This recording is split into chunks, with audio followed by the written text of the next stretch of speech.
Okay. I want to make sure everyone can hear me. Thank you so much for being here. My name is Kelly Thorsby. I'm the president of the Elizabeth City Area Chamber of Commerce. And on behalf of our chamber, my amazing staff, and its membership, I'd like to welcome you all to the 4th Annual Women of Excellence Awards. I think you'll find this program extra special due to the amazing keynote speaker we have today, Betty Harsalvo. Betty is a true overcomer. Each time I met with Betty, I was amazed at her memory, her strength, and her heart. And each time, she inevitably made me laugh and cry. Nobody deserves what this woman endured. Betty will tell you that her faith in God and determination to live got her through the horrific times. We are so blessed that she has agreed to share her story, and it's one that most cannot imagine in their worst nightmare.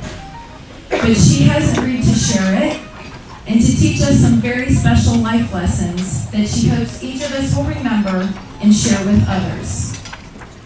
The reason why she was chosen to be today's speaker is because Betty is proof that no matter what you go through in life, and no matter how old you are, you can move forward, put the past behind you, and achieve your biggest dreams.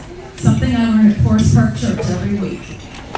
Betty proves this in her tale of tragedy to triumph. Now I'd like to begin this event with a very special invocation by one of our nominees, Mrs. Lana Neal, representing Forest Park Church. Lana?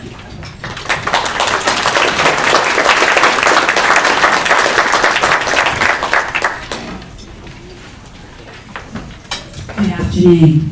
I am very honored to be here today in the company of such amazing women who embody friendship in the form of service.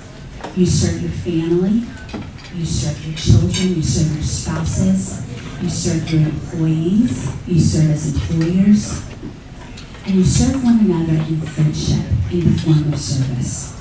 Some of my very best friends are here with me today. And what I wanted to share with you this morning at this very special event hosted by the Elizabeth City Chamber of Commerce, Women of Excellence, is that there are ways that you influence and that you encourage one another every day. I posted a question yesterday on Facebook in preparation for today's celebration. And I asked this question. I said, what is the one thing your current self would say to your 21-year-old self? And then I just sat back and waited, because I knew within seconds folks would start responding. Some of the comments that I heard were, Kristen, dream big, live hard, love more. Colleen, guard your heart. Tanisha, think before you move. Maggie, respect and love you. God created you just as you are. Carrie, don't settle. Helen said, get your education. Dana, never give up on others, and surely don't give up on yourself. Tammy, believe in you. Ginger, don't allow the perceptions of others to alter the perception of you. And Amber, spend your life where you are passionate. It goes on. And as of 6 a.m. this morning, more than 65 ladies had responded to that comment. And so, as I sifted through all the comments in my very non-scientific Facebook survey, I wanted to find what was that central thread that seemed to weave through each of those ladies, because I felt like it probably was a central theme. And the thread that I wanted to share with you today that I feel like is kind of embodied there is that you will be able to change the world only to the degree that you believe you can change the world. That's the only way that we're going to be able to tell ourselves that we can do incredible work. John 15:13 from the Message translation. This is the very best way to love. Put your life on the line for your friends. And I would also translate that scripture as, there is no greater love than a lady who surrenders her life in servanthood for her friends to make their lives better. And that is each of you today. Maya Angelou passed away from this earthly existence on to her eternal home last week on May 28th. She was one of the most prolific writers and influential women of today's world, and I'll leave you with her all-inspiring comments. I've learned that people will never forget what you said. People will forget what you said. People will forget what you did, but people will never forget the way you made them feel. And so therefore, I wish all of you today the very best as we celebrate with Miss Betty Harsalvo and her overcoming story, and we celebrate each of you. Let's bow our heads and pray. God, I thank you for the absolute honor to be able to stand before this incredible group of ladies and in front of our community as we celebrate the servanthood of lives of women who have given their lives to the service of others. I pray for this, everything that's done and said today, to just bring such amazing honor to you as an attribute of who you are.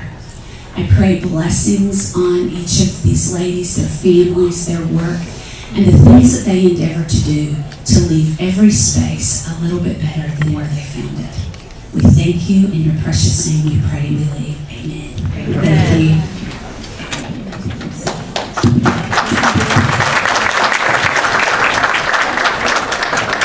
Thank you for that beautiful blessing. I'd now like to thank a group of exceptional women, my staff. I could not do my job each and every day without each of them. I would like you to introduce you to my membership and event director, Amy Alcacer, who created today's presentation.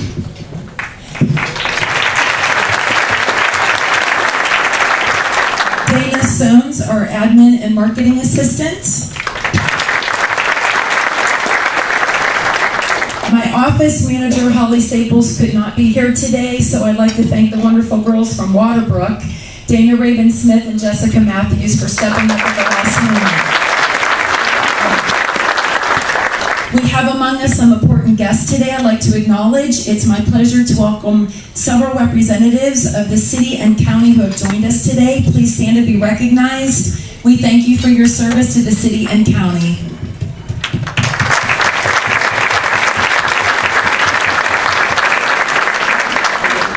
I'd now like to thank our sponsors of this event. We have CenturyLink, Fred Womble, and Derek Kelly, who are one of the biggest supporters of our community and the chamber. Thank you so much for your support.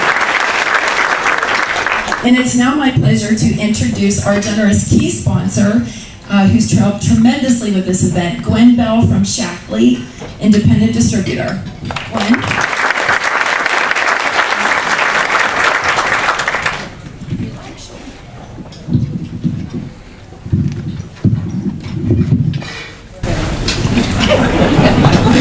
Welcome to our 4th annual Women of Excellence celebration. It's my pleasure to sponsor this event again this year with the Elizabeth City Chamber of Commerce. And I thank you for joining us today as we recognize the women of the Albemarle area and for their accomplishments and their community service. It is now my privilege to introduce Professor Alexis Joyner, who will introduce our keynote speaker. Professor Joyner is Chair of the Department of Art at Elizabeth City State University, a position he has held since 2005. From 1989 until 2005, he served as Professor of Art at ECSU after receiving his MFA from Norfolk State University and Old Dominion University. He has traveled to and studied extensively in West Africa, which is reflected in his work. His sculpture has been shown in New York, Tennessee, Virginia, and North Carolina, and his illustrations have appeared in publications of the African American Church.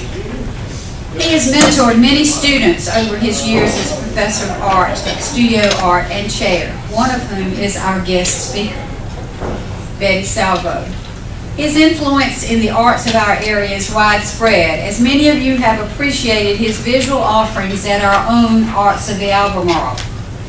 You have probably seen the obelisk he created for the School of Arts and Humanities when you've attended programs at ECSU's Fine Arts Building. Recently, he was instrumental in creating the new art gallery located at the Kermit White Center on the ECSU campus. Please join me in welcoming Professor Alexis Joyner.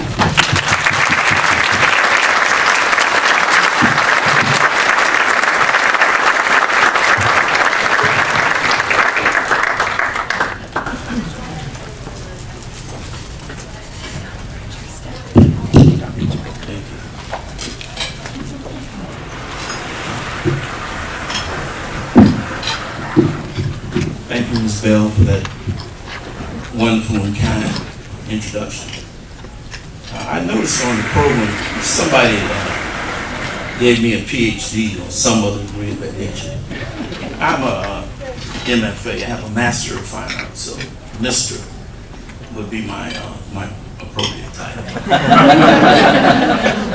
I'm a blue collar artist. I can't wait to get back home and put my beards back on. So I don't wear linen suits and smoke pipes. But anyway, good afternoon. Greetings to all who assembled here for this wonderful occasion. I see a couple of my students present, and those guys know that when I was lecturing, I always started off with a proverb. My proverb for today is, he who learns teaches. Well, it's a funny thing. Most of what I know about Betty Salvo, I learned from a painting. It was about 6 years ago, I had the pleasure of meeting one of her paintings. I was judging an art show for the Women's Art League when a small painting spoke to me. It had a timeless, melancholy feel about it. It seemed to be the manifestation of a dream or some distant memory. But what stuck with me and what struck me most was its honesty and almost childlike purity of expression. Then I met Betty. And I immediately felt the quiet fire and dogged determination that was necessary to will her paintings into existence. Shortly after, we started meeting at the sculpture studio at ECSU every Tuesday and Thursday, and she'd work on small sculpture projects. Along the way, she would ask me to critique her paintings. What do I need to do with this, or what do I need to do with that? My response was always the same: paint. Just keep painting. And I'm so glad she took my advice. Through the numerous conversations, I learned, among many things, that she used to be a professional dancer. So Betty brings that same discipline that is necessary for dance to the visual arts. So unable now to dance as she did in her youth, she now dances on canvas. I give you my friend Betty.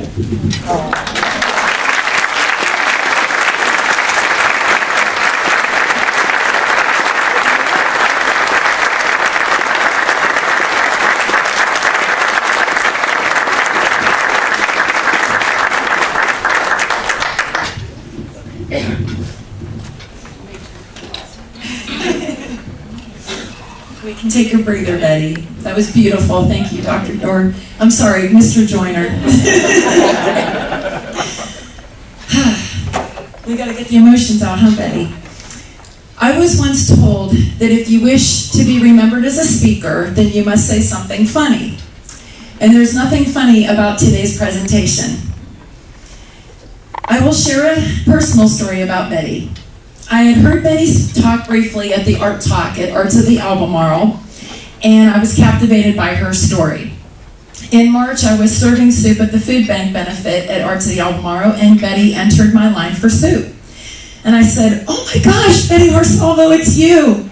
And she didn't know who I was, and she goes, "Yeah, it's Betty. What about it?" I said, "Betty," I introduced myself, told her who I was, and I said, "Betty, there's a really great chamber event in June I would love for you to speak at." She goes, "In June?" I said, "Yeah, in a couple months." She goes, "Well, you better hurry up." And I said, "Why? Do you have something going on in June?" And she said, "I'm 85 years old. I could be dead by then. You better hurry up." So I had to make you laugh, because I guarantee I'm going to bring tears to your eyes, because she's become an integral part of the chamber and my staff, and we all adore her. And obviously she's here today because God gave us that blessing, and I hope that we all learn something from her today. Like Betty's art, she is captivating, dark, and beautiful.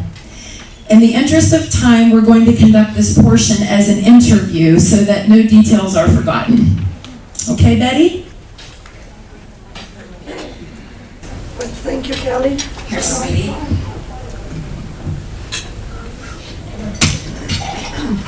Okay, this isn't cooperating. Let's just share this one here. Okay. I want to thank Kelly for everything that she has done for me and her staff. They have been absolutely incredible.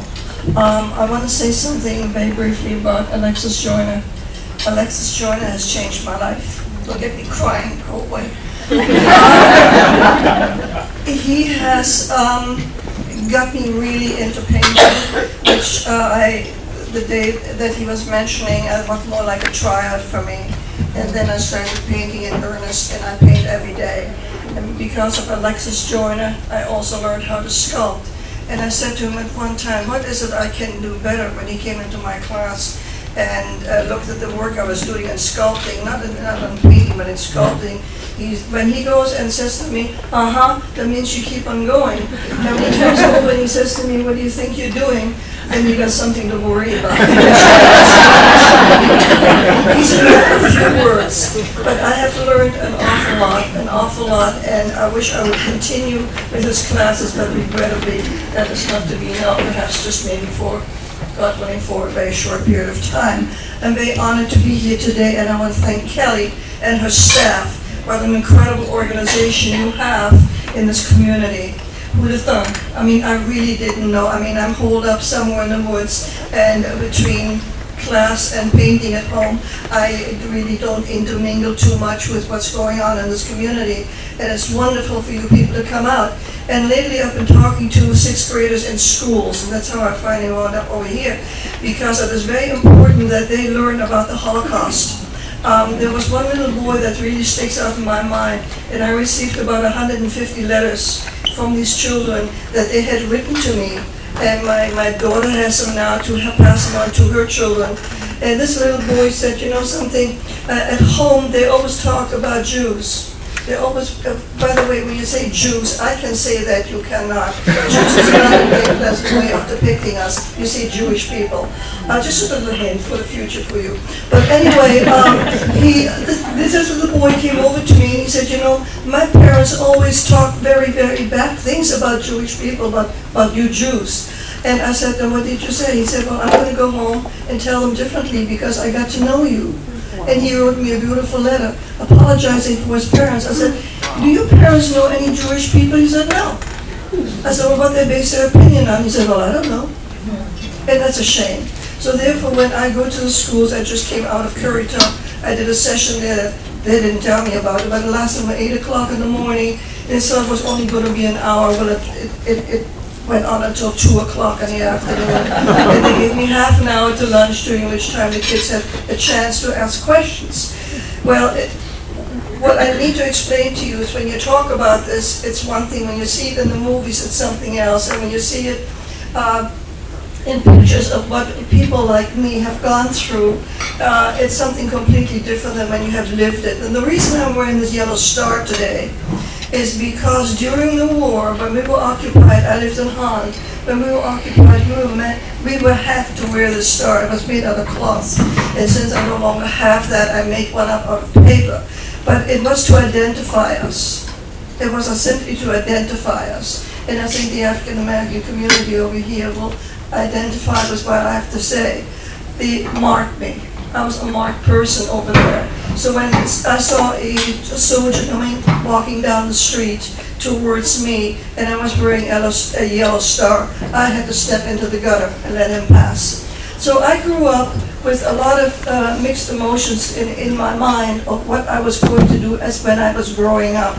And I now want to turn it over to Kelly because we have a lot of things to cover. Not as many things that I'd like to talk to you about because it'll take a lifetime. But I'm one of the few survivors. I'm still here, and it's not something that you will see in a movie or that you will read in a book like Anne Frank. I lived it, and it has made a great impact on my life and who I am and what I became. Good, bad, or indifferent, this is what I am. What you see is what you get. I'm very outspoken, and especially since I've met Kelly and Alexis, I have changed. I have changed, and my change is I don't take any garbage from anybody.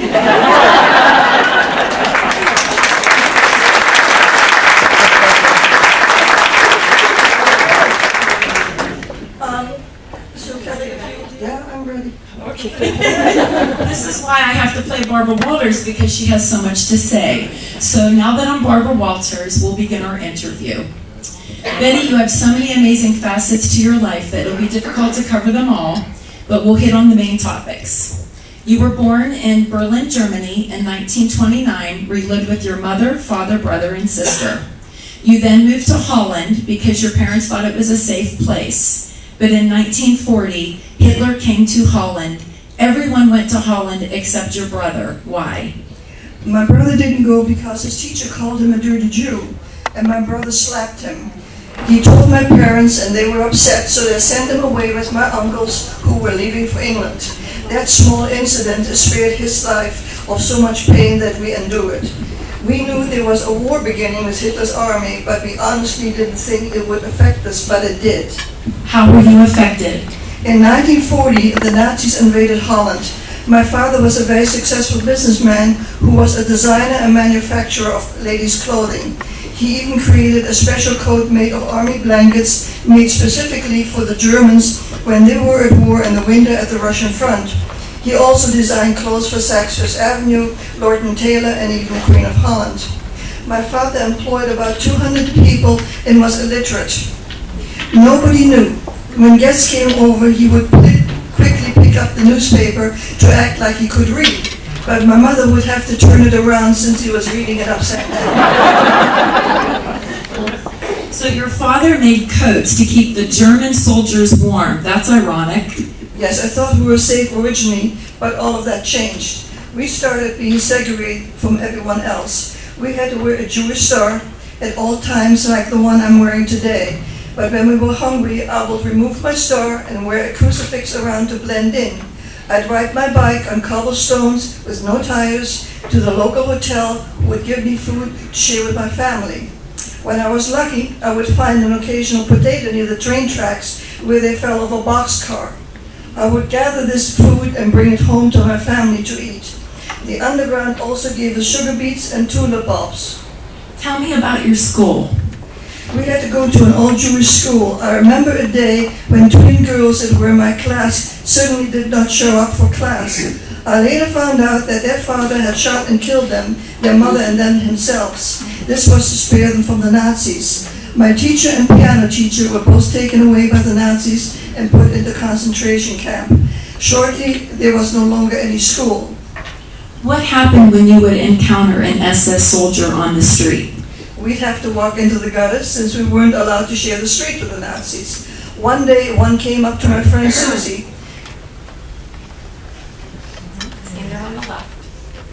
and slapped her across the face. And she had blonde hair and blue eyes, and Jews do not have to have blonde hair and blue eyes.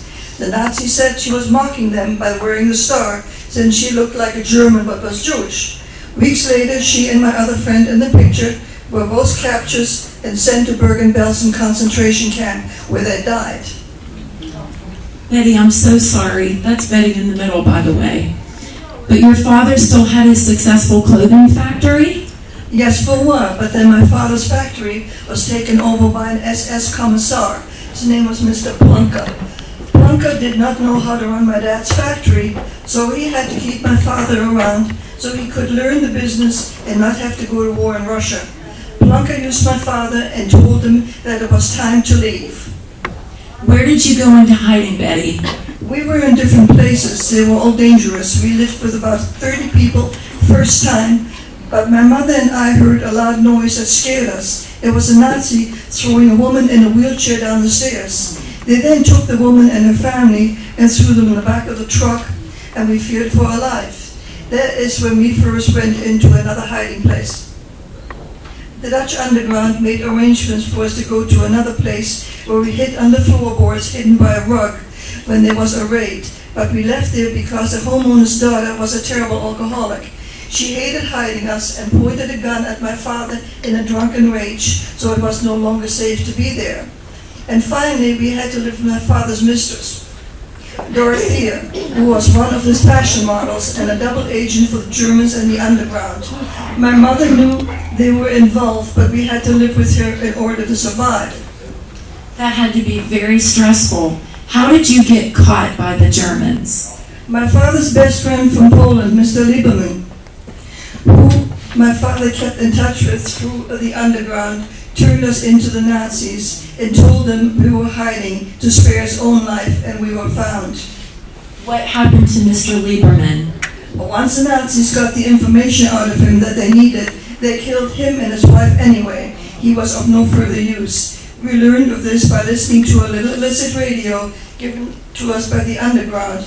We listened to the BBC in Morse code. Wow, Betty, that's karma. Do you remember the day that you were actually captured by the Nazis? My sister was captured before us and was taken to Westerbork camp, where she escaped by the underground, who then brought her back to us in Dorothea's house. So when the Nazis arrived, they captured us. The Germans knew about my sister, and she was wanted for escaping Westerbork. I was standing off to the side, not even noticed since I was wearing my crucifix and not my star, and since I had just gathered food. The Nazis did not even notice me. We all had a J card. That was our Jewish ID card. In a split second, the Nazis turned around. My sister escaped out a window and onto the roof. My parents then switched out my J card from hers, so they thought they had captured the entire family because the count was accurate. My parents traded my card for hers, so they thought they got the right girl, and allowed me to be captured instead. My parents protected my sister over me. I knew as a child what significance this had.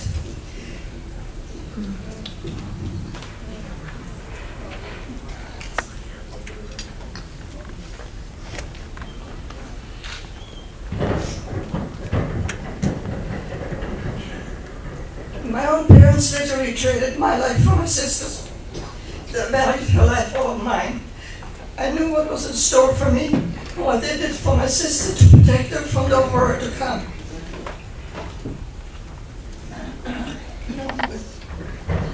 I'm so sorry, Betty. How did that make you feel? I was devastated. I couldn't believe my parents literally exchanged my life for hers. I was the one that risked my life to provide food for my family, not my sister. My parents chose me to collect the food since I was the youngest and would stand out the least. What was it like when you were captured, Betty? The Nazis told us we were allowed to take a pillowcase and a few clothes, that's it. I remember my boots being too tight because I outgrew them and they hurt my feet. We were forced to walk in the snow to the prison. They put me in a closet with others and gave us an army blanket like the ones my father made their coats out of. We had a blanket, tin cup, and spoon, that's all. Then my mom and I were pushed into a cell with others in it. We all shared a barrel as our toilet that was never empty, and we slept on a straw mattress on the cold cement floor, which was terrible. The mattresses were so cold and rough and they had no cushion to them. The straw moved, so you had to choose to let your feet get cold or have no cushion for your head. We were starving, freezing, and miserable every day with no heat. Each day they would bring us strange-looking food that nobody could identify, but we would eat the food they gave us to survive. I was determined not to die. Betty, you mentioned to me a mean female Nazi guard named Laura. What did she do to you? I was put in solitary confinement for 3 weeks. I know this for a fact since each day I would take my spoon and carve a mark for each day I was in there on a brick wall. Laura would come in and ask me over and over, where's your sister, where's your sister? She was so mean and intimidating that I would not tell her. I acted like I could not understand the German language she spoke to protect my sister, but I did speak German since I was born in Berlin. They practically starved me. Laura was very scary, and one day she offered me a shower. I know how they use their showers as a gas chamber. Did you know about that at the time? Oh yes, we heard about the Jewish people being captured and offered showers that killed them on the BBC radio. I knew better than to take a shower. We listened to that radio for updates on the war when we were in hiding. Betty, what was your daily routine like? Once a day we walked in a circle in a guarded courtyard with our hands behind our backs. That was our only exercise and only time when I saw my mother, but we could not speak to each other. The Nazis had big scary dogs all around. They wouldn't let out their leashes very close to us, but just not close enough to bite. You didn't dare move or you would get bit. The Nazis also would shoot their pistols at the brick walls over our heads to intimidate us. I have scars that I showed you near my spine, which were from pieces of brick that would hit me like shrapnel as I shot at those walls. It was terrible. So I made up my mind and I said that I'm going to live through this. And when I do, I'm out of here.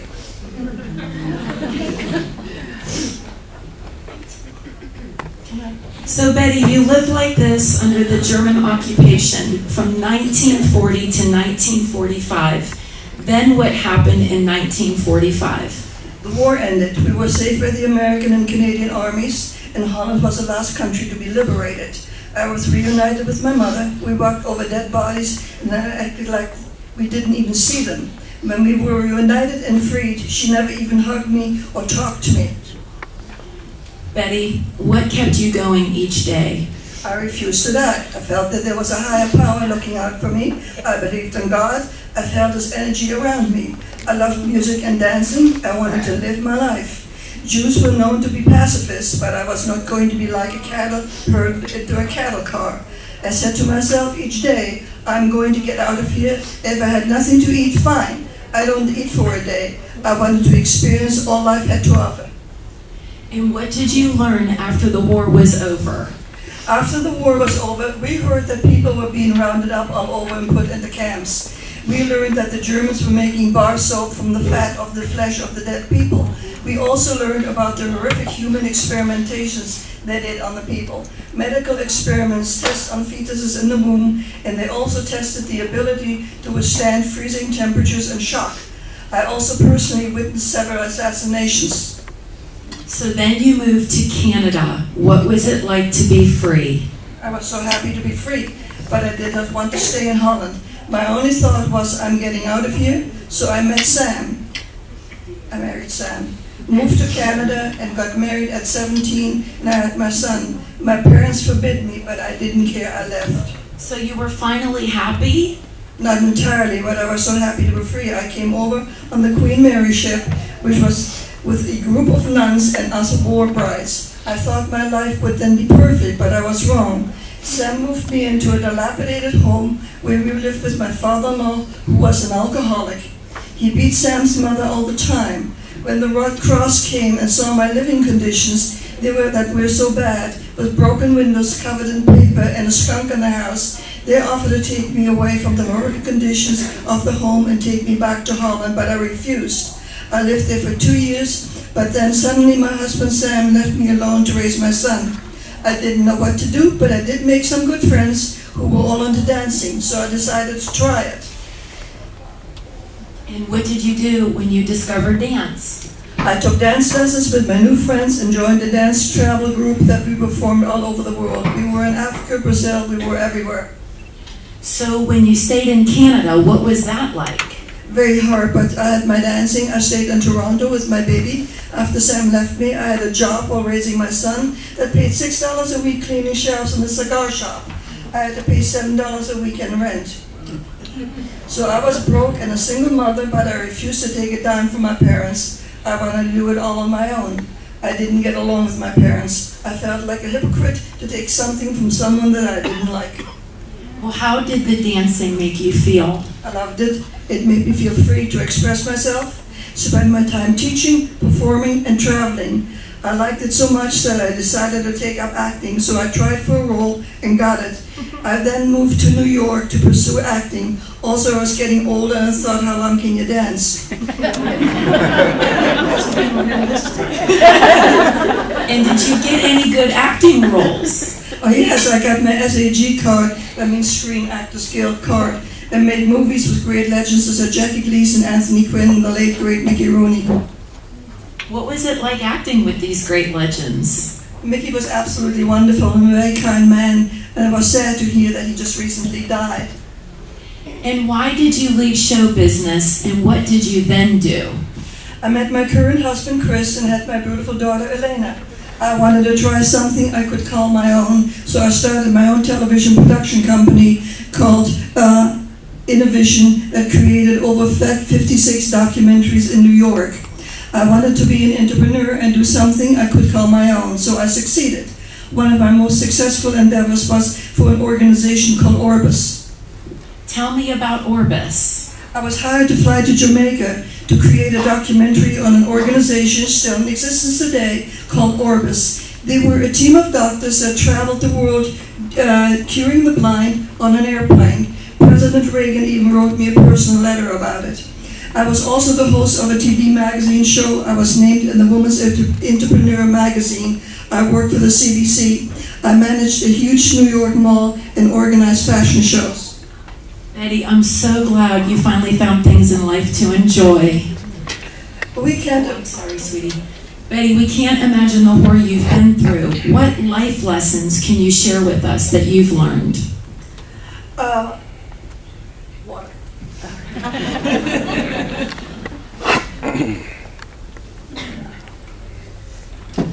I never had time to be a child. I had no time to grow up, just stay alive.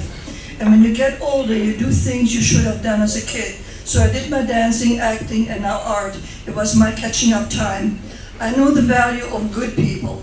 You have people in your life that are true friends, not acquaintances. I have had friends in my life that I was very close with, but then they found out I was Jewish and they no longer wanted to be my friend. Betty, where do you get your strength? Adversity makes you a stronger person. I can't stand any type of discrimination against Jewish, blacks, gays, or anybody like that. I accept people for the way they are. Be genuine. Who cares what color of skin we have or what we believe in? And also, don't use me. I've been used all of my life, so don't use me. Betty, who do you consider to be a friend? I have two good friends. My doctor, Dr. Lindsay White, and Dr. Alexis Joyner. They are the people who have helped me the most. I decided to pick up a paintbrush 3 years ago. That was longer than that. And started painting and entered my art in the Women's Arts League. Alexis was a judge of about 80 paintings, and he awarded me first place. It gave me a purpose again, and I never knew I could do it since my mother told me I would never be an artist like my father and sister. She didn't like my drawing, so I gave it up as a child, and now it has changed my life. I appreciate Alexis because he told me we all need someone to steer us, and that is what he has done. I asked him to give me art lessons, but he refused because he didn't want to change my style, which I thought was very encouraging. Instead, he told me he would teach me sculpting, so that is what I did. Your pieces are amazing, and you graciously donated a piece which we have here today for our raffle titled The Blue Door. What does everyone think of that amazing painting?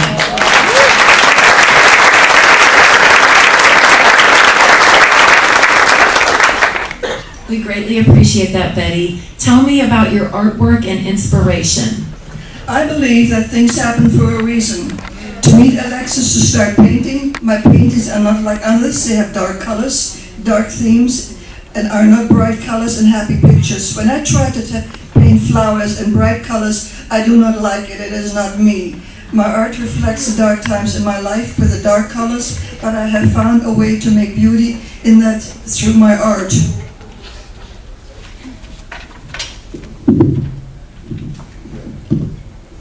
Yes, Betty, you certainly did. And I'm sure that each of you, I hope you listen to those life lessons, and I hope you share her words. because it took a lot of courage for this wonderful woman to share her story. But she feels very passionate about people, treating people equally like everyone else, and I think we deserve her a big round of applause.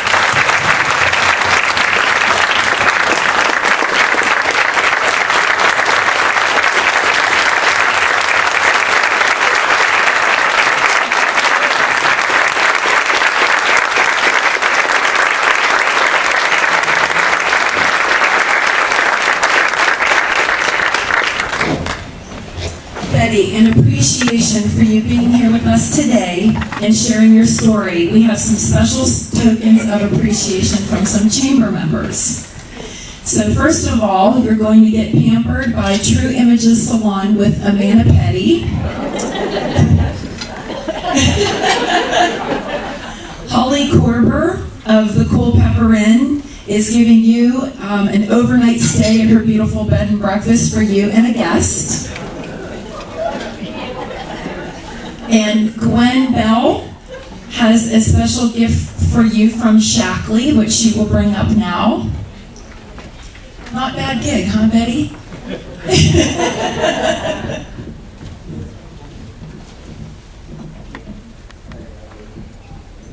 Christmas dinner. This is a Get Clean household cleaning. It's non-toxic products from Shackley, and I couldn't get it all in the caddy, so here's the rest. Thank you. And we have one more final gift. Our chamber staff has a small gift of appreciation. Could you bring it over, Amy? We feel that each time you entered the chamber throughout this process, you truly brightened our day and made us realize what a blessing life truly is. We have this special gift for you from Charming Lockets that includes all the milestones in your life in one necklace. I hope you will think of my staff each time you wear it. And FYI, it includes theater masks, the airplane for Orbis, the Jewish star, ballet slippers, the Canadian maple leaf, the artist palette, and her cat Dudley's paw.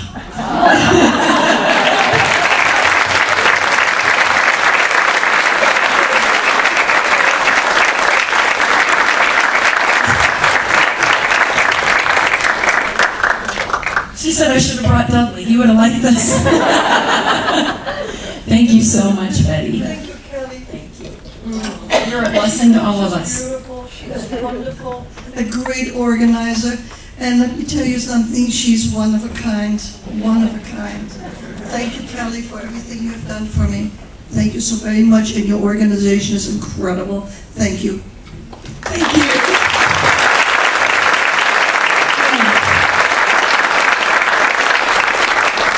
Here's your daughter, sweetie. Thank you so much, Betty. Believe me, the feelings are mutual, but I can't thank you enough for being here. Thank you, Betty. Whew. Okay, now to get on with happy things. I'd now like to recognize each of our 18 wonderful nominees. We'd love to award each and every one of you. However, we have to choose a select number each year, which is no easy task. Please come forward to receive your certificate as your name is called alphabetically, and in the end we will take a photo of all of our nominees out back if you would still hang around, please. And the nominees are Nancy Bailey Mueller,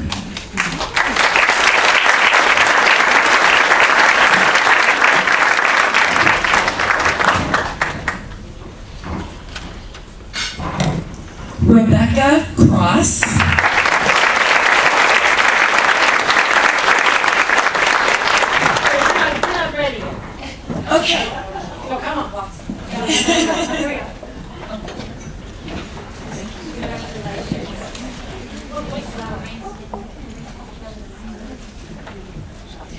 I might go that side. We're gonna get this together. we might have to move it to a bigger venue next year. Rebecca Cross, Candy Diedemeyer,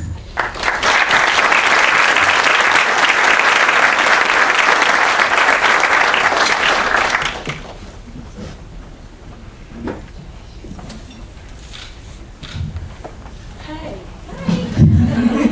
Okay. Norma James.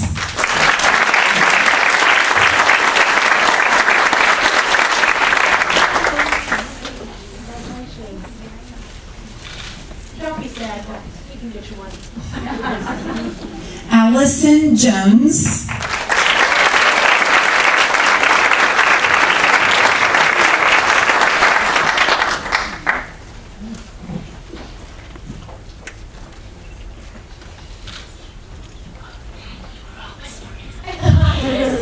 You don't have to whisper. Relisha Mercer.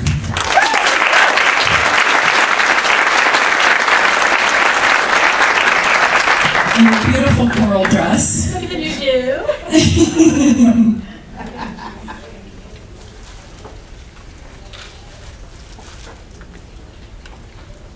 Lana Neal.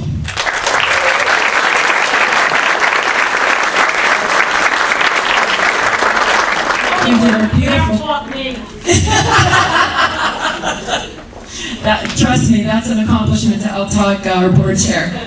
Thank you for that beautiful blessing again. Ginger O'Neill.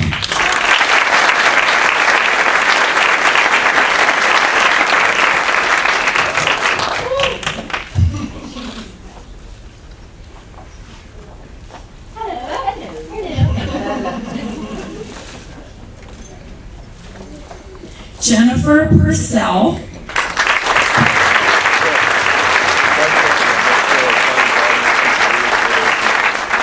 She knows what number I order at Firehouse Subs. She knows. Ruth Riddick.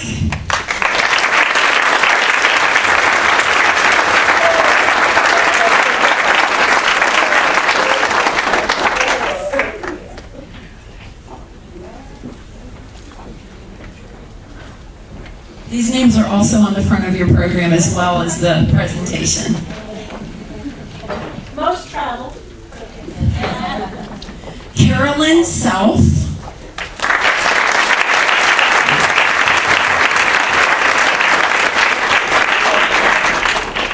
Everybody roll up your sleeves, blood time. Carolyn's with the Red Cross, in case you're wondering why Bonnie said that. Who doesn't know Carolyn? Carolyn's the only woman my husband can see at 2 o'clock in the morning for a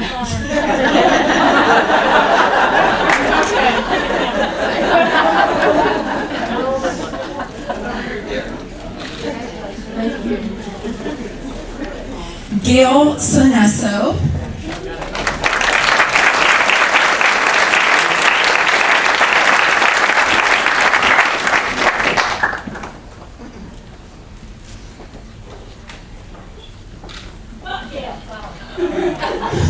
You have enough, it's okay. Louise Umflett Brickhouse.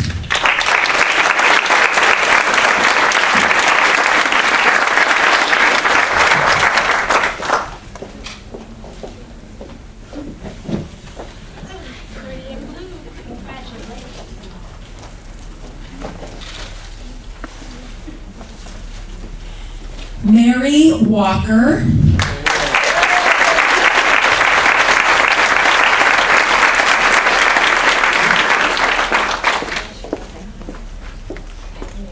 We stood in line. She was looking to see how much I put on my plate. Vivian White.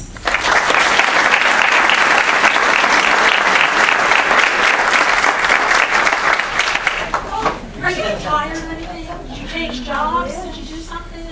You know, congratulations. And Cindy Williams.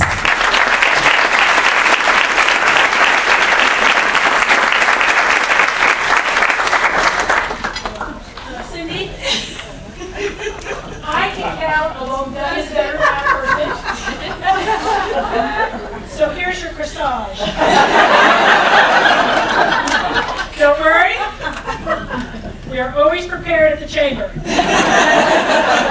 Now you just have to divide this among the rest. Jeffrey's Green Woodman florist donated the beautiful flowers, but must have got the one number wrong, so we apologize, Cindy. But we thank them very much for that. Don't talk about it. Where's the daily fans? Don't write that in there. And Eileen Cheney and Julie Robinson were both unable to attend, but we congratulate them as well.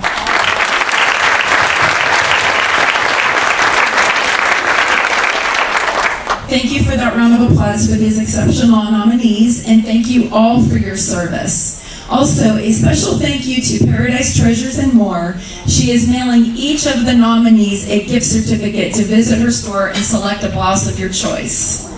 So thank Mamie Hoffer for that.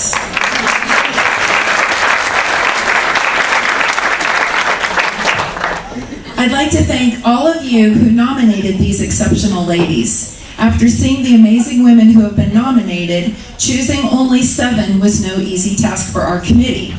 As the chamber president, and I can't stress this enough, I am not permitted to vote. Please don't hold this against me, because I would hate to be in charge of the process. But I would like to acknowledge the exceptional female leaders on the Women of Excellence Steering Committee at this time. Please read as I state your name. These are our 2011, 12, and 13 former Women of Excellence winners, and they are Joanne Austin, Jean Baker, Ann Hoffman. Is anyone standing? Nobody listens to me. I asked the mayor, and okay, Jean's standing. Thank you, Jean. Ann Hoffman, Holly Korber, Lenora Jarvis Mackey, Beverly Madron, Denise Rogers, Rhonda Twitty, Margaret Twyford, and Charlotte Underwood. Our committee is also comprised of our co-sponsor Gwen Bell and our chamber board chair Donnie Gardner. We thank them for their input in this difficult voting process. Let's give them a hand.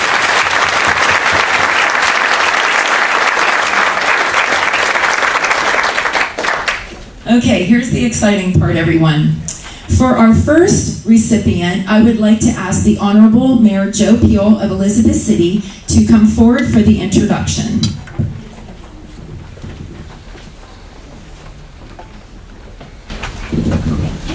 Thank you, Kelly.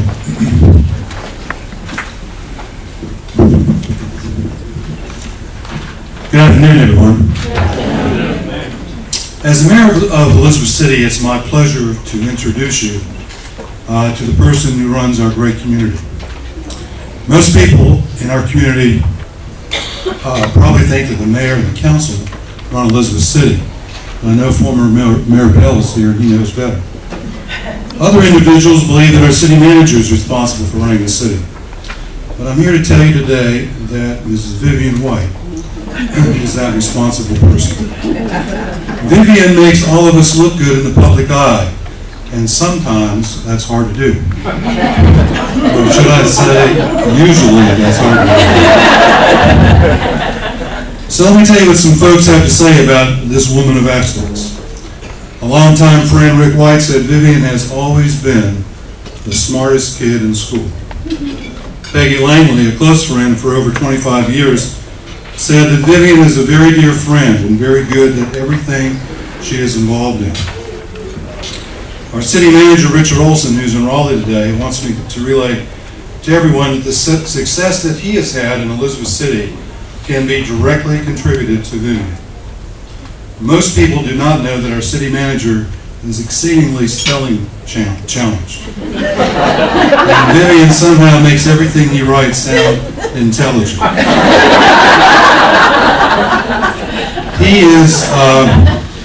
He says, ever indebted and considers her one of his primary advisors.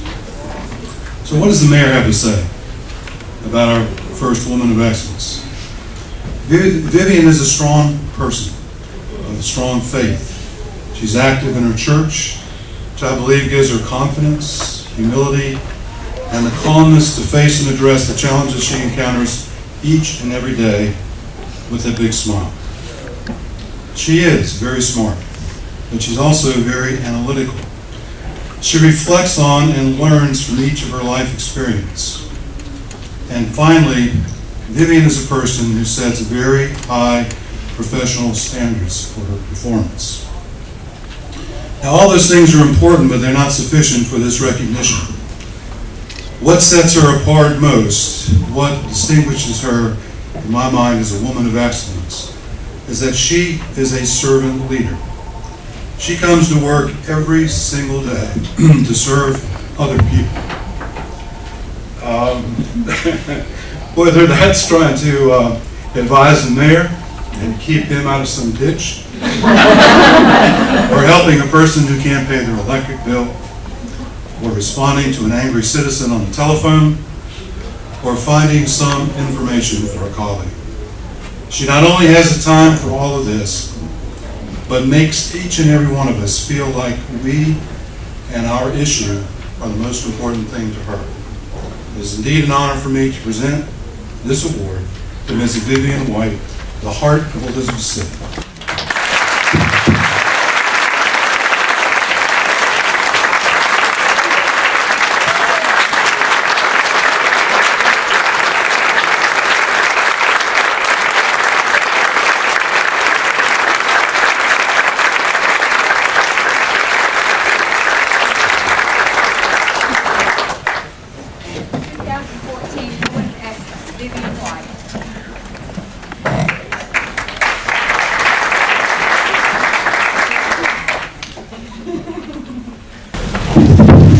Speechless. I was really shocked when I was nominated for this honor, and I'm even more surprised to have been chosen among such a wonderful group of women. As I look across this room, all I see are women of excellence, and I'm just really proud to be one of them. Thank you.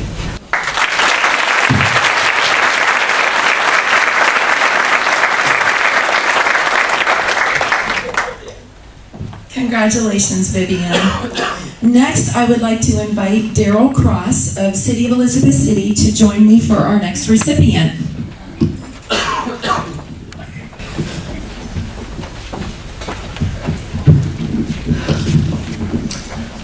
Well, it's a privilege for me to be here with you all this afternoon, and congratulations to each one of you wonderful women that are here. I've known my nominee for a little over 20 years. And most of you can't say that because we've only been a part of this community for about 9 of those years. But her service background after graduating from Houghton College with a degree in communication has spent most of her life in service at either educational institutions or in nonprofits.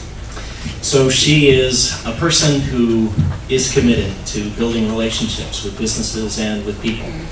And as Executive Director of Elizabeth City Downtown Inc. for the last 4 years, she has made a great deal of effort in building relationships, both business-wise and personally, in participating and loving this community, the downtown area and everywhere else. And I just appreciate her efforts, because not just professionally, but personally, if there's something that she can do, I think she would give the shirt off her back to folks. If you don't see her during her regular business hours, you may even find her with a garbage bag in hand picking up trash off the sidewalks, just because downtown's important to her. She participates in Encore Theater Company. She regularly sings and participates in whatever additional community events that she can. And I'm just so proud of her. So I'd like to present my wife of 21 years, Rebecca Cross.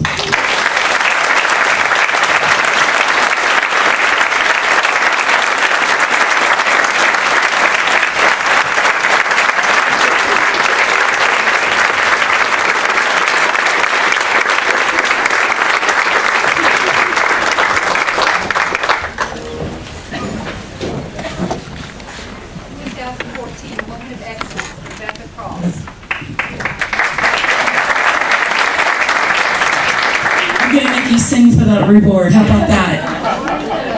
Just a little bit. I know you got it in your background. I like Vivian. I really don't know what to say. I'm just incredibly thankful and incredibly thankful to be a part of the community.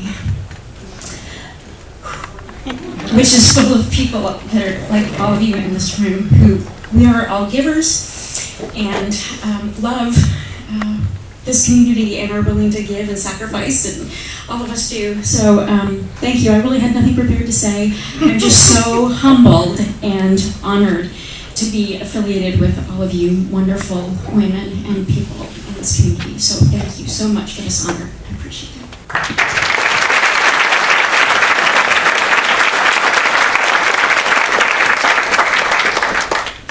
I'm one of her board members. I can attest to her hard work and her dedication. Thank you, Rebecca. Congratulations. Our third honoree will be presented by Lisa Johnson of College of the Albemarle,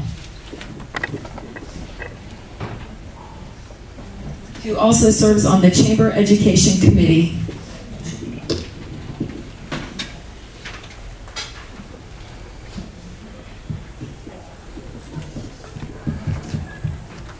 Good afternoon. I'd like to congratulate all of the nominees today, but I do get to have the special honor of introducing Dr. Candy Diedemeyer, President of College of the Albemarle. And on behalf of the Board of Trustees, my fellow colleagues, it is certainly a privilege and honor that I do get to bring this award to her. I have worked very closely with Dr. Diedemeyer since she joined our team 4 years ago. And in that time, she has shared with me her experience, her wisdom, life lessons, and has helped me grow both professionally and personally. With great passion, vision, and leadership, Dr. Diedemeyer has made significant contributions to the college, residents, and communities of northeastern North Carolina. During her time as president with College of the Albemarle, she has done many, many things, and I just want to bring up just a few of those today. The college, in partnership with Currituck County, developed the Regional Aviation and Technical Training Center, which is our 4th campus in our 7-county service area. And as you may be aware, Currituck County and the college most recently received the North Carolina Community College Distinguished Partners in Excellence for their collaborative efforts in the facility. In 2012, College of the Albemarle was one of 16 of the 58 community colleges within the state to receive an exceptional rating on our Critical Success Factors report. This rating is due to the work of college administration, faculty, and staff who are led and influenced by Dr. Diedemeyer's tremendous encouragement to strive toward excellence each and every day. Dr. Diedemeyer facilitated the relocation of our campus bookstore and most recently the renovation of our student center, which we have relabeled the Dolphin's Den. The college was certainly well prepared for our SACS reaccreditation, which included our on-site review last October. Without her leadership, I'm not sure if we would have been ready.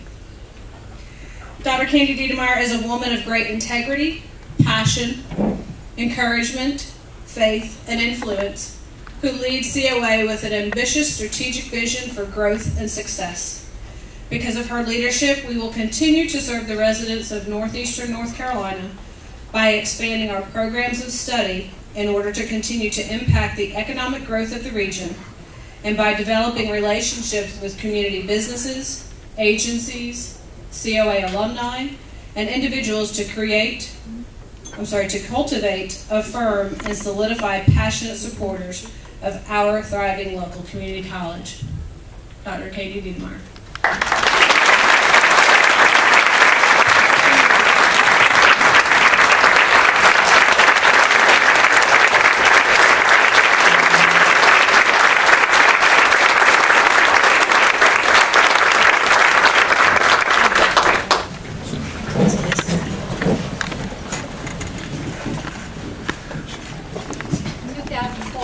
Woman of Excellence, Candy Diedemeyer.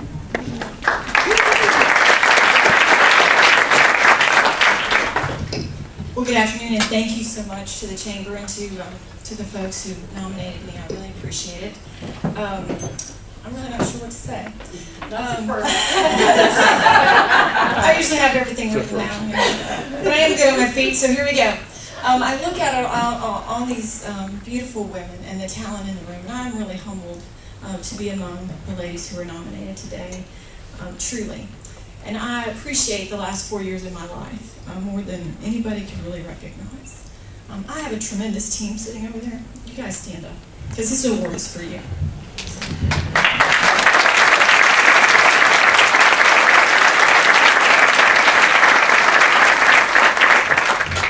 First of all, Lisa mentioned I'm a woman of great faith and integrity, and I hope I've shown that and demonstrated that in this community. My faith means a lot to me. The gentleman sitting over there means the next most. My husband, Gary, who allows me to do this every day. So he doesn't get a lot of recognition, so thank you, sweetheart. He is the second best decision I've ever made in my life. For those of you in the faith will understand what the first one was. The next, I really do strive to be a woman of great integrity and work hard for this community. I appreciate that everybody has opened their arms to us. I wish my little girl was here today. Because that's really why I get up every day, to be a great example for her, for a great woman. But this is really about that team over there and what we do across the street. We hope we do it with great excellence every day on behalf of all of you. So thank you.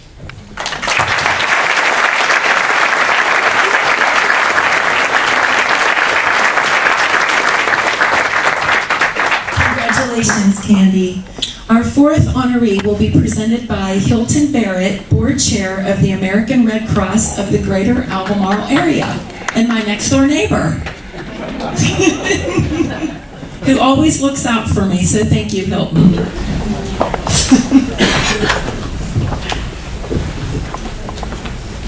Thank you. You don't want to use it? He's a ECSU professor. He doesn't need the microphone. You're used to yelling at students. I'm used to yelling at students. Trust me, I can yell at students. I find it interesting that two of the most important things that have already been mentioned today about Carolyn Self, mentioned by somebody else. First of all, everybody knows Carolyn. Second of all, unfortunately, a lot of people see Carolyn at 2 o'clock in the morning. Because that's what she does for a living.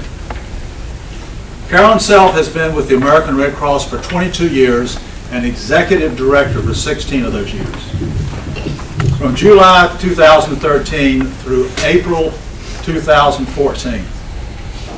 July 2013 through April 2014, she personally worked 41 disaster responses and provided assistance to 152 victims of disasters.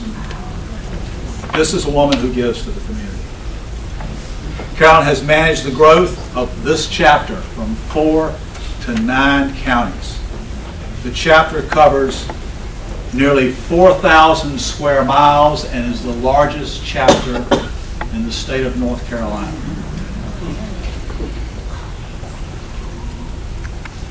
She is successful because she is personally committed to disaster victims and to our partners in serving disasters and taking care of people, including EMS, firefighters, Salvation Army.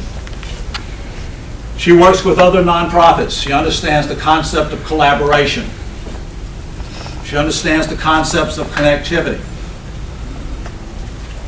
She raises the recognition of the work of nonprofits in our region, and she helps in fundraising activities.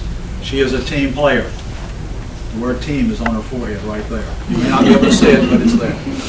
Carolyn speaks to various groups about the Red Cross and other nonprofits, and those of you in other nonprofits realize this occurs and what an important part of the nonprofit community she is in this community. An example of this, a recent example of this, is the developing relationship with the Red Cross and the Coast Guard that started with the survivors of the Bounty disaster.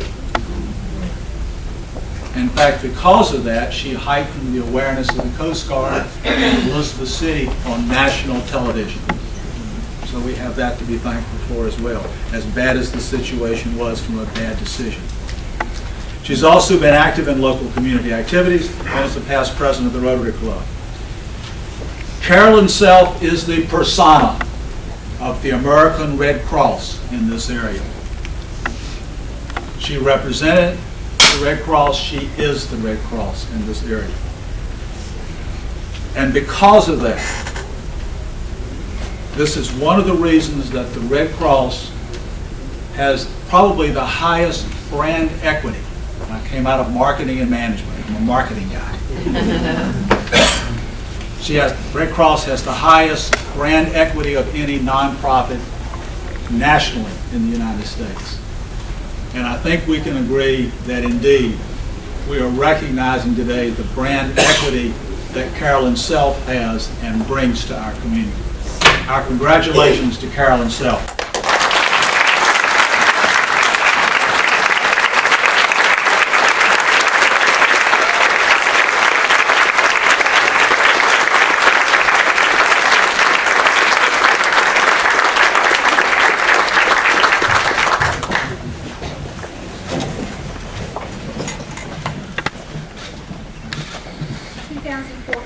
Woman of Excellence, Carolyn Self.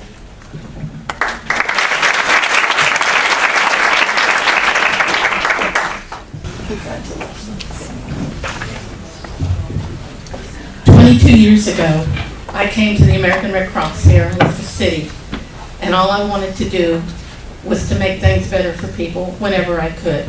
I felt it was my calling, and I don't do it by myself. I have wonderful volunteers. I have an awesome board of directors who support me, and a community of people and friends that when I call on them, they're there for me. They help make that difference and make my life so much easier. And for me to be here today is a huge honor. I don't do what I do for glory. I don't do it for recognition. What I do it for is the person that 2 o'clock in the morning stands in front of their home that they've lost to a fire and they've got nothing left.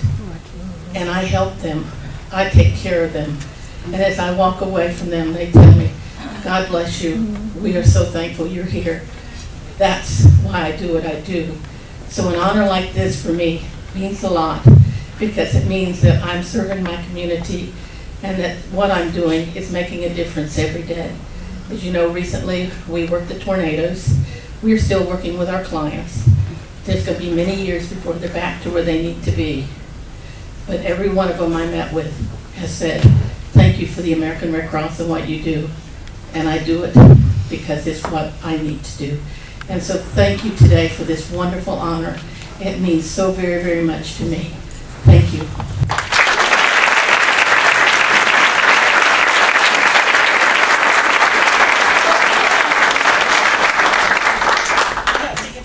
We will reveal what's in these amazing buckets, I promise you, because I know everyone's wondering, why are we giving up buckets? We're not going to make you clean the pines, I swear. Our 5th honoree was not able to be with us today, but we invite her nominator, Bobby Hunsberger, to please accept this award on her behalf.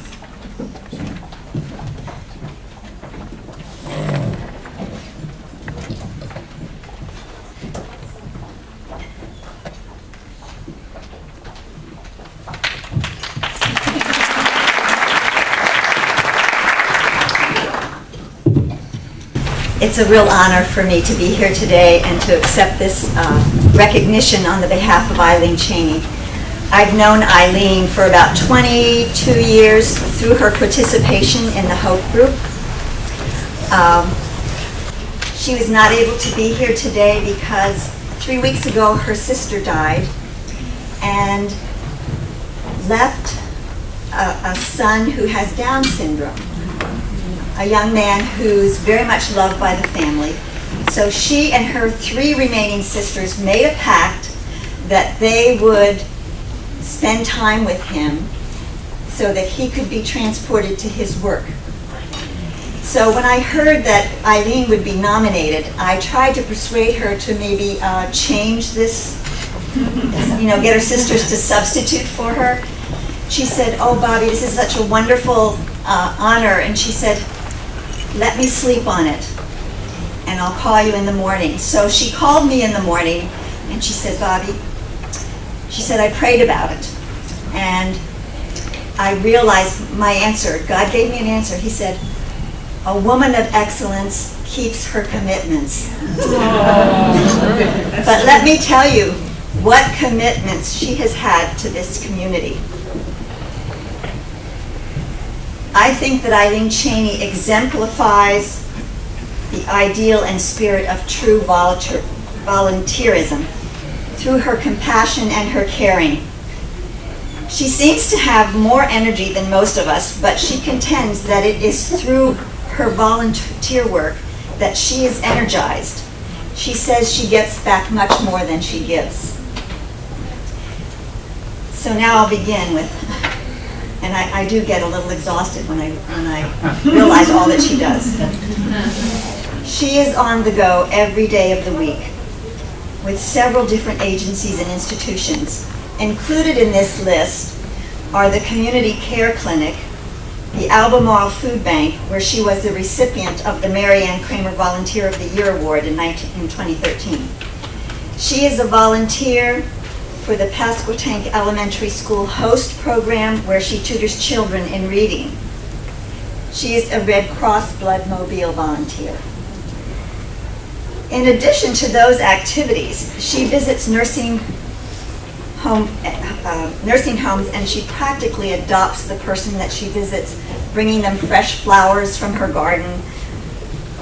She's very active in her church, Holy Family Catholic Church, and she is the chairperson of the Secular Franciscan Fraternity. She is also a master gardener. What else? She has held the office of President and Secretary of the Hope Group, which is a culturally diverse group which promotes harmony through service. And presently, she serves as the Secretary of the Community Relations Committee as an appointee of the County Commissioners. So it becomes very apparent that Eileen has served the various populations, young and old, poor and sick, through her volunteerism. She is the mother of 5 grown children and the grandmother of 4. She has been a widow for about 25 years, having nursed her husband through a very protracted illness.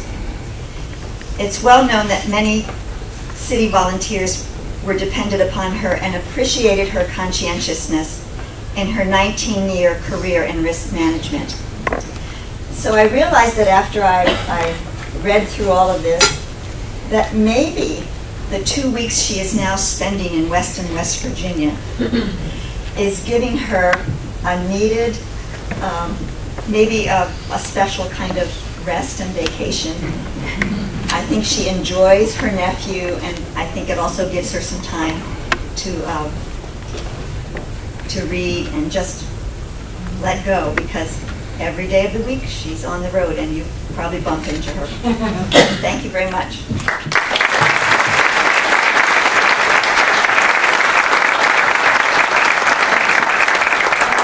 2014 Woman of Excellence, Eileen Cheney. Thank you, Bob.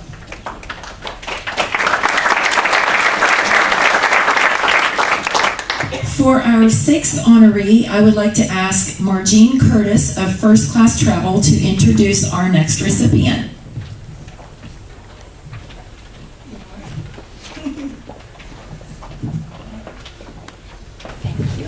Thank you. Congratulations to everyone nominated and winners. You're all winners. I have known the next nominee for a number of years, but really got to know her better maybe about 3 years ago when I got roped in to being on the Potato Festival. And I went to the first meeting and I thought, what have I gotten myself into? It is a well-oiled machine and that table over there is what brings you the Potato Festival. Those people at that table right over there. Cindy's the nominee. But Cindy is the owner of MMT Printing along with her husband Tim. And they have won various awards. She serves on all kinds of boards, ECDI, what's the other one? DBPA. But she's being recognized today primarily for her work for the Potato Festival. They start working on that maybe 2 years before it starts and work on it nonstop. And when my part on the committee was about that big, and I whined about it the whole time.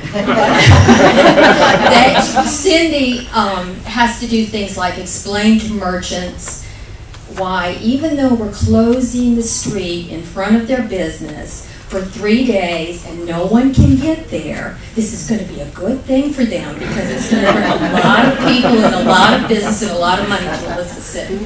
She not only does that, you'll see her on Saturday night, if you're out there at 11, 12 o'clock at night, she's sweeping the gutters to make the place look nice for the next day, relining the trash cans. She and her husband have won the Main Street Award in 2013.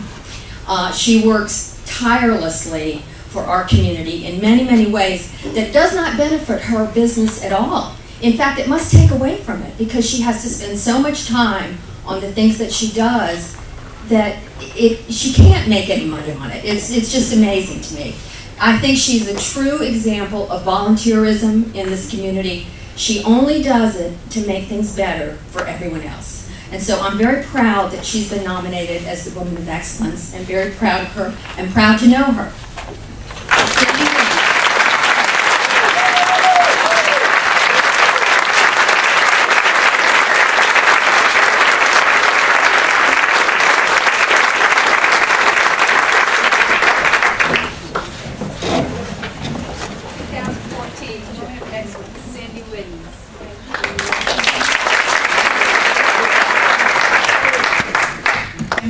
Something. Those who know me know I can talk just a little bit.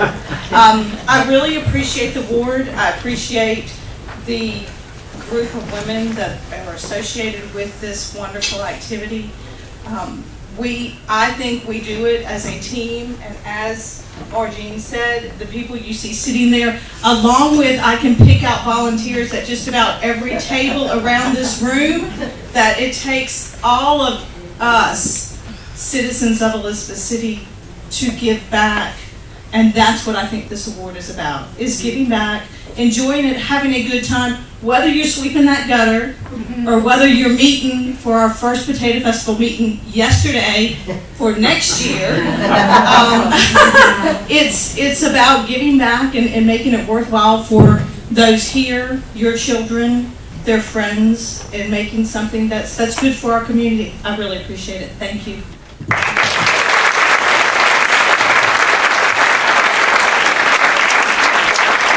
Congratulations, Cindy.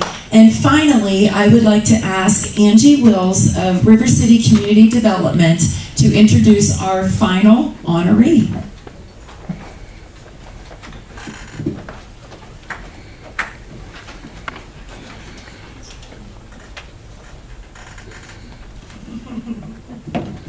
Good afternoon, everyone. It's a pleasure and an honor to introduce our final Women of the Year, Women of Excellence, Woman of Excellence. Love recognizes no barriers. It jumps hurdles, leaps fences, penetrates walls to arrive at its destination, full of hope. Maya Angelou. The recipient that I introduced today does just that, to exemplify the love that she has for mankind, both young and old, her church, and for her community. Born to the late Mary Shannon Herron and Luther Etheridge, Miss Mary Etheridge Walker graduated from P.W. Moore High School and Elizabeth City State Teachers College. She serves as homecoming queen, which is an example of her poise, beauty, and her meek and quiet spirit. Today, she wears yet another crown, the 2014 Woman of Excellence recipient. Mary once lived in New York and Germany, where she taught school, and later moving to Miami, Florida, where she worked for Miami-Dade Community College. She moved back home to Elizabeth City to care for relatives and have been a loving caregiver ever since. She continues to serve and give of herself to her church, organizations that she's affiliated, and most of all, her community. Ms. Mary has volunteered for River City, CDC, and Youth Build for several years. She speaks truth to life and makes deposits into young people in not just River City Youth Build, but throughout the community. She plants a seed of hope and life into the lives of young people in the community. The most important qualities that has made her the person she is today is kindness and humility to those who are less fortunate. Ms. Mary has served as past president of the Senior Citizens Club, volunteering for the Community Care Clinic every week. Senior Games Relay for Life, coordinator of summer food program for low-income youth, treasurer of the NAACP, and an active member of Olive Branch Missionary Baptist Church, the Alpha Kappa Alpha sororities, the National Council for Negro Women, and these are just to name a few. Ms. Mary's faith in God is what has afforded her the tenacity, energy, and drive to make a difference in the community where she lives. And today, we crown her once again. In the flush of love's light, we dare be brave, and suddenly we see that love costs all we are and will ever be. Yet, it is only love which sets us free. Maya Angelou. So ladies and gentlemen, I present to you the 2014 recipient of the Women's of Excellence, Ms. Mary Etheridge Walker.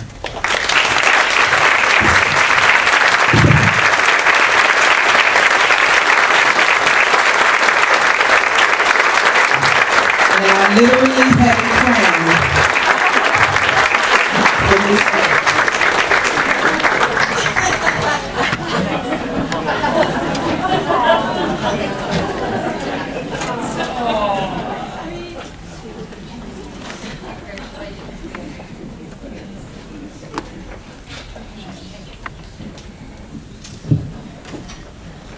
And I'd like to add a side note that this lovely lady, it wasn't even mentioned, just purchased a home here locally just to house homeless teens. So that's another exceptional thing she's done.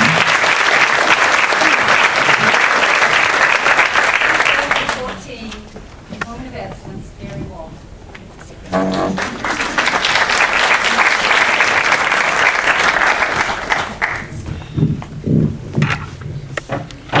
I'm speechless.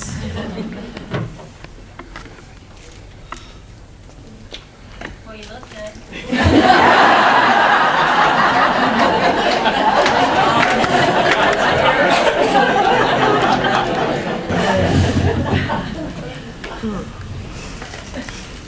What can I say?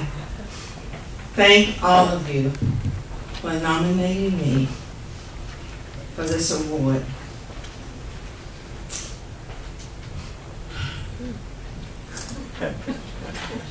You look beautiful.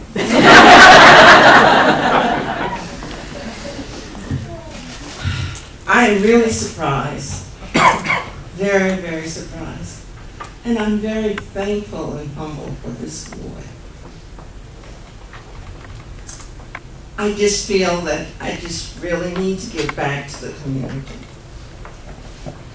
And that's what I do. Anytime, anybody that I can help, or I can volunteer for,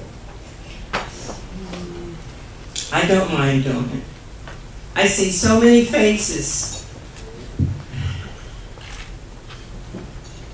around.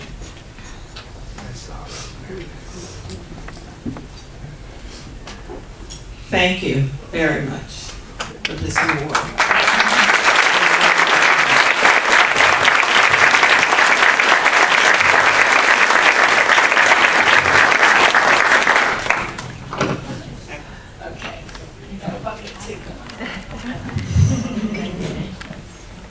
Can we have one more final round of applause for all our nominees and recipients?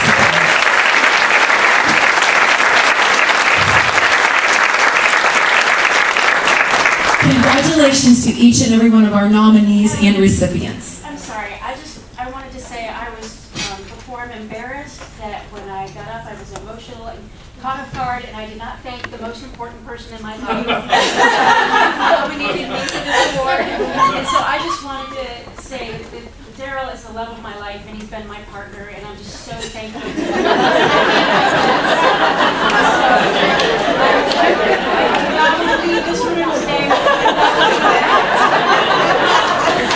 I will allow it if you two do your Phantom of the Opera set that you did at my annual dinner. Because then you'll have us all crying.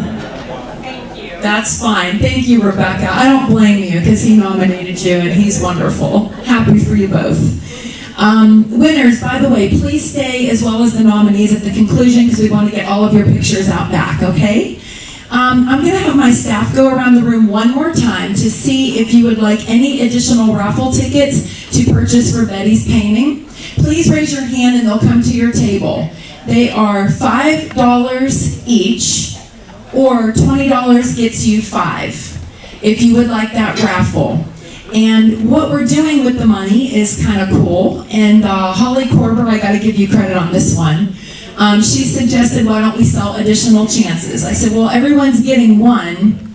I think that's good enough for the chamber. And she goes, well, why don't you let Betty choose her charity of choice? So we're collecting the money now, and after that money's collected, if anybody wants additional options or opportunities, I have the basket right here, and we will get started, and we will reveal Betty's charity of choice. My many thanks to our great chamber members who donated the gifts in that mysterious bucket. We want to give you all the gratitude that you deserve. So, thank you for your generosity. They are Belk with Yankee Candles. Busy Living Cleaning did the cleaning buckets with all of the supplies and a $50 gift certificate. If you're here in the room, please stand. Culpeper Inn Bed and Breakfast. In addition to Betty's overnight stay, you ladies are also getting a one-night stay for the Saturday night music series valued at $130. Another way to be pampered. Another one of our nominees, Firehouse Subs, Jennifer and Chris, stand, don't be shy. They gave you a one standard catering platter for up to 10 people, which is extremely generous. Jean Baker gave some miscellaneous purse items. Living Waters, Bed and Breakfast, Organic, Tea House, and Bakery, and Ice Cream and Gelato Shop. Please stop with the titles, Terry. I only had so much room. Amy had to work hard on this. Thank you for that. Terry's giving you a personal tea party for 4. So you grab 3 of your friends and you're going to get muffins and teas and petite sandwiches. If any of you know Terry, she loves to foo-foo it up and it will be special. Gwendell is giving you some of her products as well. And 2.5 women each made Tina. Why is no one standing? Nobody wants recognition in this room. Tina from 2.5 Women personally designed jewelry sets for you. So let's give a hand for these exceptional prizes.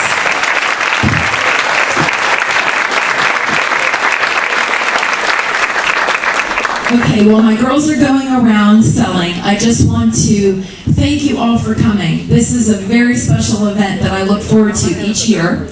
As I said, I'm glad I'm not a judge or one that gets to vote. Dana has a money bag if anybody needs it. And Dana and Jessica, thank you again for stepping up at the last minute and volunteering in Holly's absence. So thank you.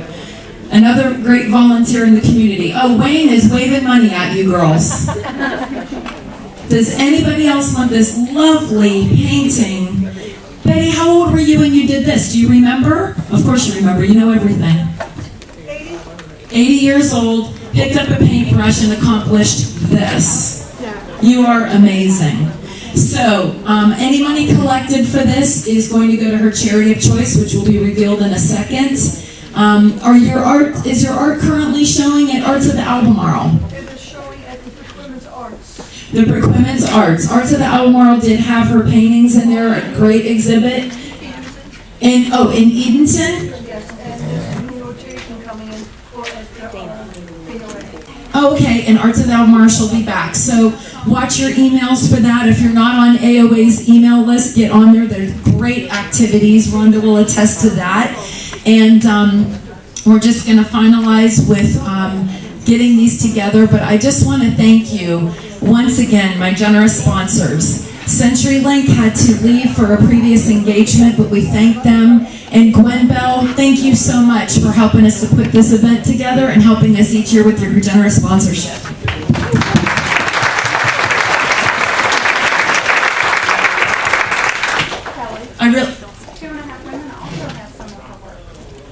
Oh, and 2.5 Women is also exhibiting some of Betty's paintings. Awesome, good to know.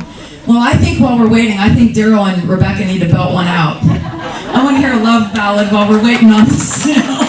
Do you have anything in you? Rebecca. She gets on stage, her and Daryl act in every play in town and sing and act, and then you put them on the spot. Oh no, we're camera shy.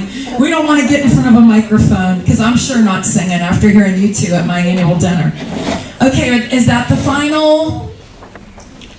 Is that the final sale? Anybody else?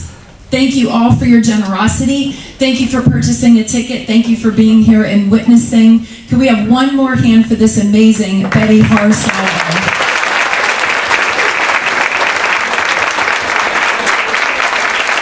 Okay, Betty, we're going to let you draw the ticket. Is that all of them, Amy? You got them? Okay. Betty, you're going to pick the ticket. And if you would come up, please, you can reveal who you would like to donate all the proceeds to, all the money that's collected on this. Okay, dear? The proceeds for my painting will go to the Hope Line. Why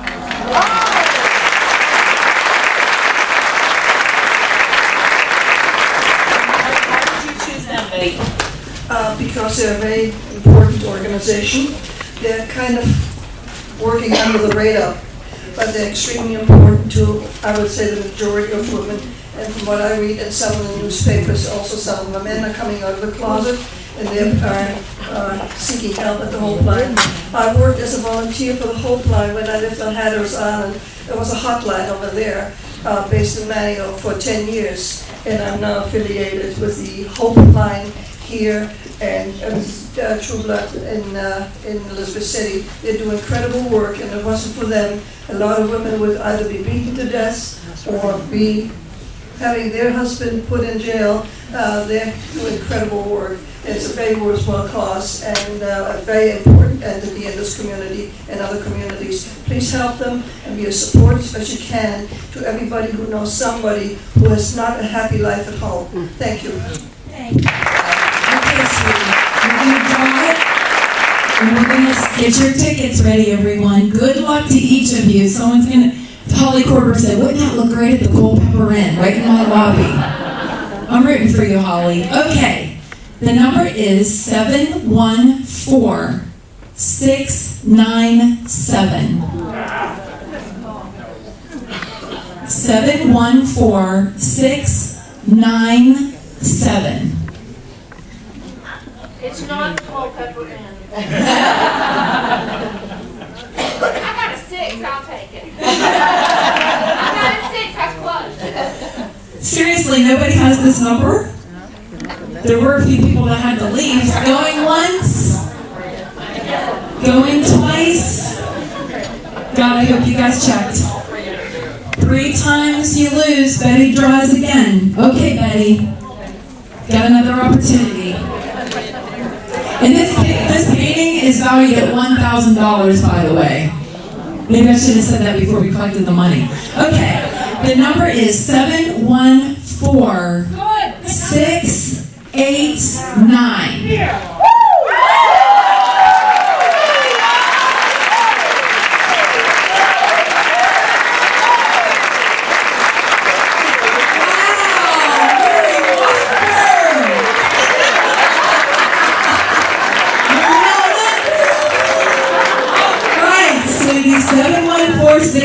You really are a princess today. Oh my goodness. Get over here. And Betty, if you'll stand next to your lovely artwork, we'll get a picture of this lucky winner. Betty, meet Mary and your lovely, lovely painting. Wow. That's a great picture with the tiara and everything.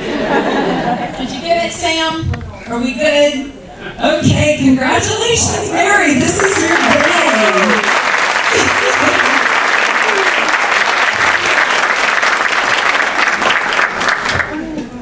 Okay, everybody, thank you again for being here, and we look forward to seeing you next year, our 5th year, and nominees.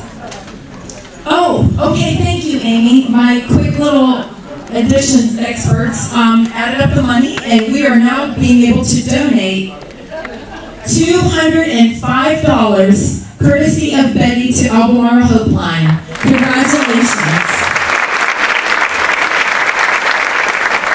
Would you like to say a few words about it real quick? Well, the event goes on until 2, so we do have a minute, but we do want nominees and winners outside in the back for photos, and the Daily Advance would like to talk to you. I know everybody's just about done, but I just want to say this. The thing you all need to know is when you look at Betty Salvo, you are looking at an empowered woman, a woman that is such a role model for the kinds of people that we serve. And what you don't know, most of you, is that she volunteered for Hopeline and came every day and painted a mural for us in the children's therapy room, and it has a chalkboard in the middle. So every child that gets served in our shelter through that program can come in and they can paint themselves in the middle of a very happy scene with children swinging on swings and a happy sun and little owls and all kinds of things that are just lovely, and they just touch your heart. And they can be a part of that scene for that brief amount of time. That's what you see when you see Betty, and that's the kind of gift she gives to Hopeline and to our community, so we're really indebted. Thank you very much. Thank you so much. And again, thank you all for coming. May God bless you all. Keep up the great work in the community. Thank you, women and men of excellence. You're all wonderful. Thank you.